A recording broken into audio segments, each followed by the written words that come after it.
O Senhor esteja convosco.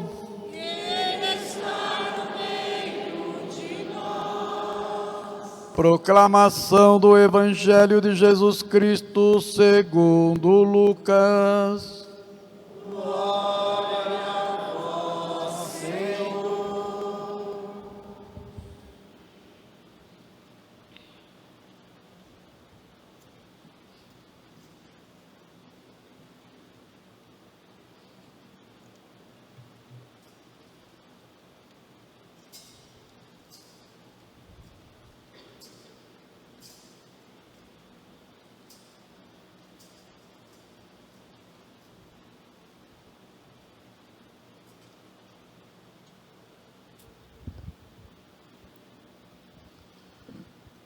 Naquele tempo, os publicanos e pecadores aproximavam de Jesus para o escutar.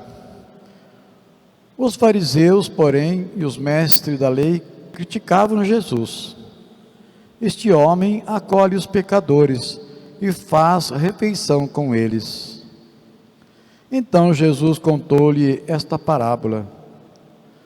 Se um de vós tem 100 ovelhas e perde uma, não se deixa 99 no deserto e vai atrás daquela que se perdeu até encontrá-la? Quando a encontra, coloca-o nos ombros com alegria e, chegando em casa, reúne os amigos e vizinhos e diz: alegrai-vos comigo. Encontrei a minha ovelha que estava perdida. Eu vos digo, assim haverá no céu mais alegria por um só pecador que se converte, do que por 99 justos, que não precisam de conversão. E se uma mulher tem 10 moedas de prata e perde uma, não acende uma lâmpada e varre a casa, e a procura cuidadosamente até encontrá-la? Quando a encontra, reúne as amigas e vizinhas e diz: alegrai-vos comigo. Encontrei a moeda que tinha perdido.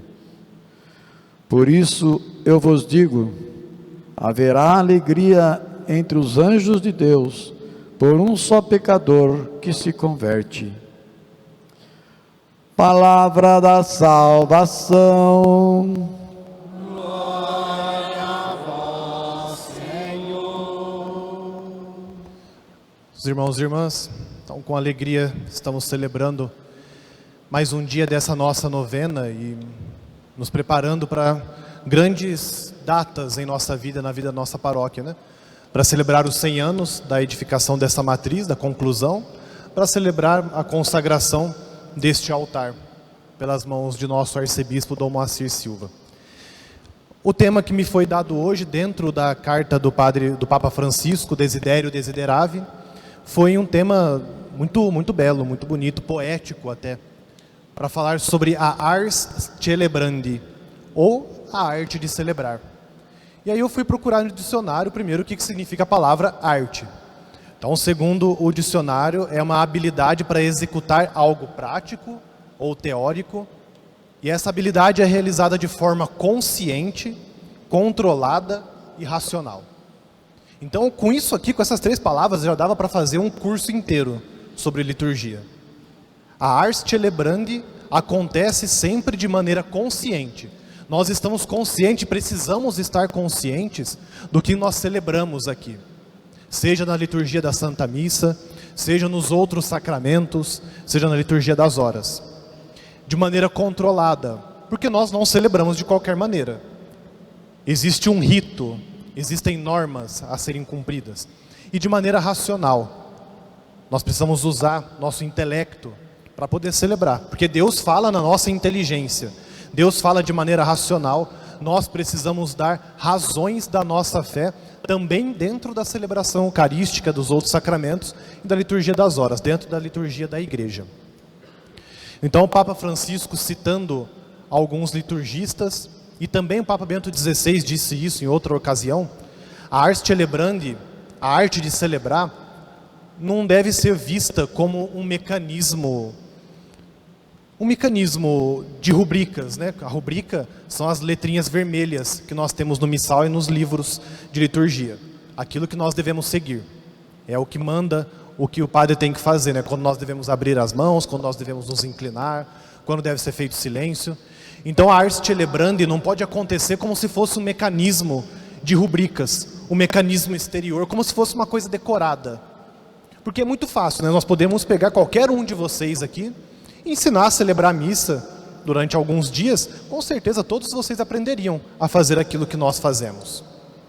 Mas a liturgia, a arte de celebrar, não pode ser uma decoreba de ritos ou de palavras, de gestos, não é isso.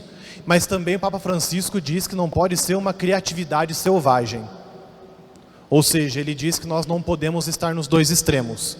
Liturgia não é só seguir regras exteriores, que é o que Jesus criticava na sua época também, como o Padre Ricardo nos ensinou. Mas liturgia também não é uma criatividade selvagem. Eu não posso inventar uma liturgia da minha cabeça. Não posso inventar normas da minha cabeça. A arte não é isso, eu disse, né? A arte é uma coisa controlada. Alguém controla a liturgia da igreja. Seja o Papa, seja também os mecanismos que estão em volta do Papa. Existe um controle. Não para colocar as coisas num quadrado, mas para que nós não nos distanciemos uns dos outros. O Padre Ricardo também disse, né? Acho que foi ele que disse, ou o Padre André, não me lembro. A liturgia que nós celebramos aqui é a mesma liturgia celebrada pelo Papa? Ou é a mesma liturgia que o cardeal Vantuan celebrava na prisão? Um pedacinho de pão, um pouquinho de vinho na mão. Ele celebrava na mão, porque ele era proibido, estava preso, porque era cardeal. É a mesma liturgia. Não simplesmente por causa das regras, mas por causa do espírito da liturgia. Um liturgista que eu sempre me esqueço o nome, escreveu Introdução ao Espírito da Liturgia, escreveu o Espírito da Liturgia, e o Papa Bento XVI, comentando essa obra, escreveu a Introdução ao Espírito da Liturgia. E é nisso que nós devemos pensar quando nós pensamos na ars celebrandi. No espírito da liturgia, no espírito da celebração, no espírito dos sacramentos. Não celebro simplesmente uma coisa decorada e também não celebro da minha cabeça. Celebro uma coisa dada por Deus, desenvolvida sim durante os séculos da história da igreja, mas que veio da vontade do próprio Cristo.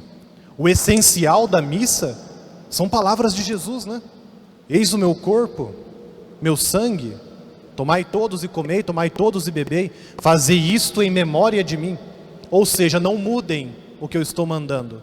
É esse o significado da palavra tradição também. Muito diferente do tradicionalismo, que o Papa Francisco condena e que nós devemos condenar também. Tradição significa entregar. Ou seja, nós recebemos uma coisa, recebemos algo e entregamos. Algo que alguém também nos entregou. Então a liturgia, a ars celebrandi, precisa ser vista sempre desse ponto, da tradição. Não fomos nós que inventamos a liturgia da igreja. Não fomos nós padres que inventamos.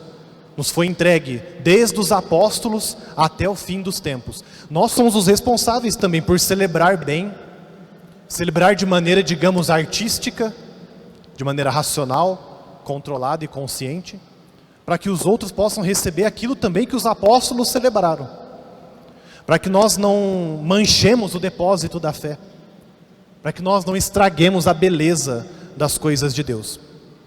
O Papa Francisco então diz que o rito é uma norma, então o que nós celebramos aqui está dentro de regras, não podemos fugir dessas regras, mas não é a regra pela regra, é uma regra, uma norma, um rito que está a serviço de algo superior, e algo superior que nós devemos proteger, que é a sacralidade das coisas.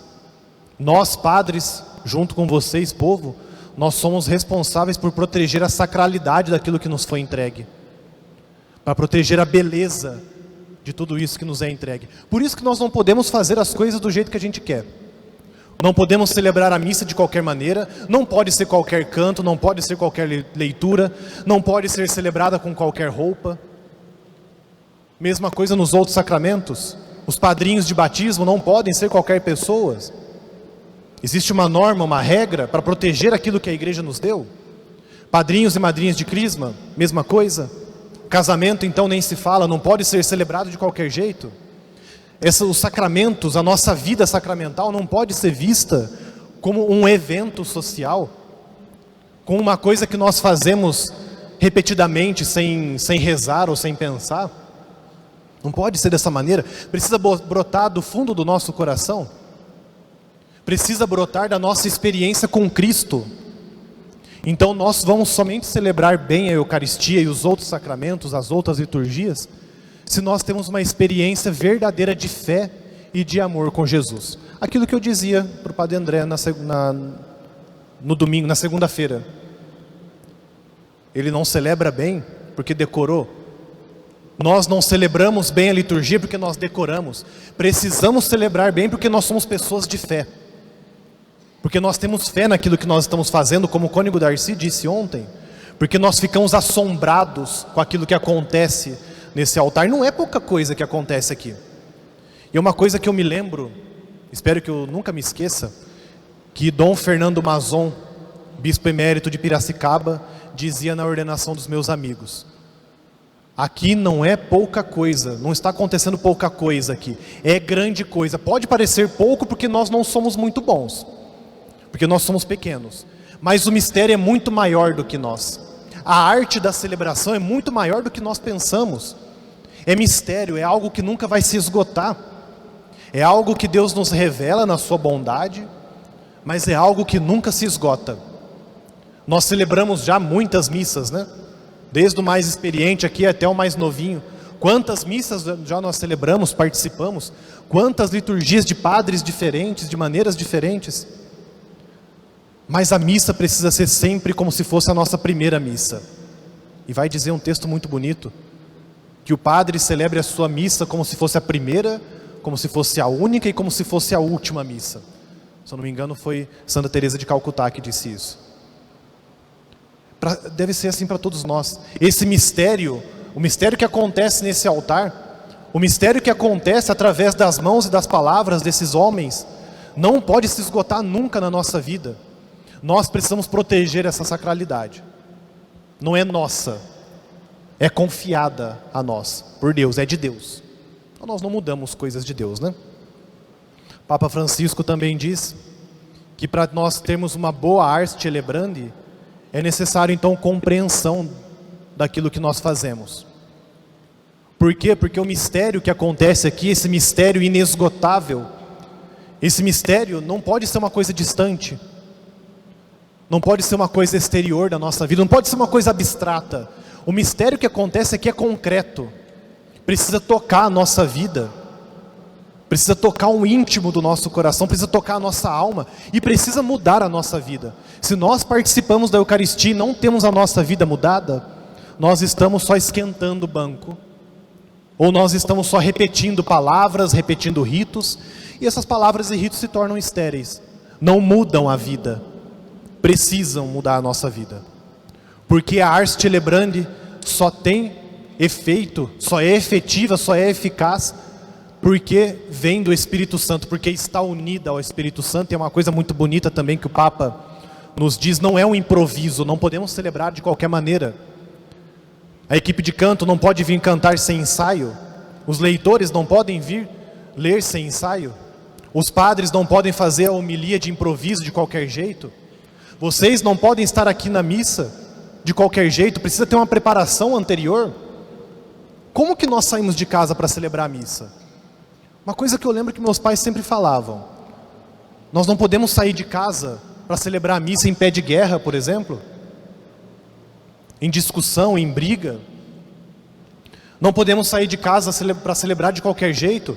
Precisamos já trazer no nosso coração, na nossa consciência, aquilo que nós vamos celebrar. Precisamos nos preparar. Precisamos chegar mais cedo na missa. Tem gente que se não chega atrasada, chega 2, 3 minutos antes da missa. Se prepara bem? Bom, se chegar 2, 3 minutos antes da missa, já chegou atrasado aqui, né? Vocês sabem como que nós somos já. Então não deixe para chegar 2 ou 3 minutos. Então como que nós nos preparamos? Nós pedimos o Espírito Santo? É necessário isso. A Ars Celebrandi não parte somente dos presidentes da celebração, parte também da Assembleia. Aqui nós pensamos em arte, mas não é como se fosse um teatro. Nós não somos atores que estamos fazendo uma peça aqui, encenando uma peça. Vocês não são a plateia que estão simplesmente assistindo a uma peça. Nós todos estamos aqui guiados pelo Espírito de Deus. Foi o Espírito de Deus que nos convocou para esse lugar, né?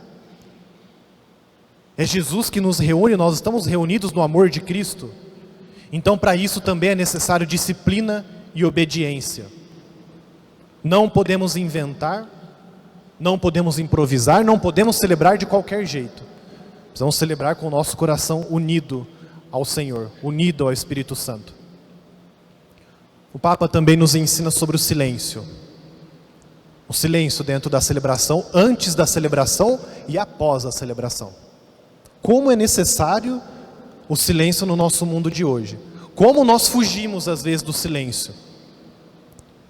Nós não conseguimos, às vezes o padre faz um instantezinho de silêncio após a homilia ou após a comunhão, e aí já começa a tossezinha de cá, a tossezinha de lá, arrastar o pé um do lado do outro, porque a gente não aguenta ficar em silêncio. É inconcebível no mundo de hoje o silêncio, o mundo barulhento, seja de música, seja de vozes. Quanto barulho tem no nosso dia a dia, que às vezes o padre não consegue nem preparar a homilia de tarde, coitado, de tanto barulho. Nós precisamos, como o Papa nos diz, aprender a arte do silêncio, a espiritualidade do silêncio. São João da Cruz nos diz que nós precisamos viver uma vida de solidão sonora, estar sozinhos com Deus, e nesse silêncio o som de Deus ressoar no nosso coração. Uma solidão cheia de Deus, um silêncio cheio dos sons e da voz de Deus. É necessário. O silêncio na liturgia não é fuga, mas é silêncio diante do assombro do mistério que está acontecendo, diante da grandeza do mistério. É um silêncio de adoração, um silêncio de respeito, um silêncio de intimidade. Só no silêncio nós escutamos a Deus. Por fim, nós precisamos, como disse lá no início, não pode existir uma ars celebrandi sem um celebrare com fidei et amorem. Não existe arte da celebração sem celebração que não tenha fé e amor. Então precisamos hoje cultivar a nossa fé. Não ficar só na celebração aqui dentro da igreja. Precisamos levar essa celebração tão bela, tão misteriosa, para as nossas casas também. Não deixemos para escutar a palavra de Deus só aqui na missa. Cultivemos a palavra de Deus em casa. Não deixemos para adorar o Senhor somente na missa. Venha adorar o Senhor no sacrário também, durante a semana. Reze em casa, não deixe para se reunir com os seus aqui somente na liturgia, para sentar do lado dos seus. Reza em casa, senta do lado do teu marido, dos teus filhos, da tua esposa, ou seja, de quem for na tua casa. Rezem juntos. Faça da tua vida uma verdadeira liturgia, do momento em que acordar até o momento que for dormir. O teu trabalho precisa ser uma liturgia. Teu momento de almoço, teu momento de jantar precisa ser uma liturgia. Não podemos desperdiçar esses momentos, porque Deus passa nesses momentos. E Santo Agostinho falava, né? A única coisa que eu tenho medo nessa vida é Deus que passa, a graça de Deus que passa, e eu não aproveite dessa graça. Não podemos deixar que isso aconteça. Faça da tua vida uma verdadeira liturgia. Leve tudo isso aqui que nós estamos celebrando com tanto amor, para edificar a tua vida de fé, para edificar a vida de fé dos teus irmãos e irmãs. Hoje nós podemos nos chamar, sim, de certa maneira, de artistas. Mas não artistas somente porque interpretamos, mas artistas que vivem aquilo que celebram. Nós não somos uma plateia de um teatro, mas nós somos o próprio corpo místico de Cristo. Corpo místico que celebra essa grandiosa obra de arte que é a redenção. Aqui nesse altar, nós fazemos tornar presente aquilo que aconteceu na cruz. Essa é a grande obra de arte de Deus. Deus celebra a sua vida na nossa. Precisamos deixar que Deus faça isso. Que Deus inflame o nosso coração de amor e de fé, para que nós possamos todos ser um verdadeiro corpo místico, para que nós possamos nos amar e amar também aqueles que não estão conosco, trazê-los para perto de Deus, para que possam também experimentar aquilo que nós experimentamos. Deus nos ajude.